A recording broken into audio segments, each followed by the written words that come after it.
Do you enjoy riding bicycle? Then you are using the simple machine, wheel and axle. In this, a wheel turns on a post to help move things quickly and easily.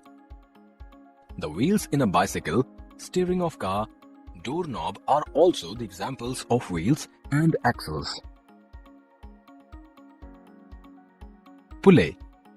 See this boy. He's taking out the water from the well, but he is not able to pull the bucket. Now he is pulling the bucket of water with the help of pulley.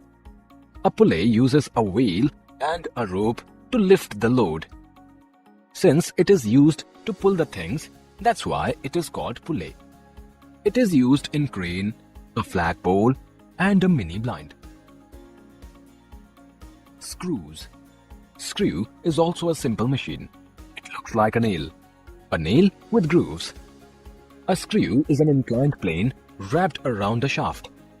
It takes less force to turn a screw because a screw moves a longer distance. A screw, a corkscrew, and a jar lid are the examples. A nail comes out easily, but a screw doesn't. We can hang up the loads on the screws on the walls. We can close a jar tight with the help of screws. The screw in a jack moves and takes the car up. A simple screw can lift a car.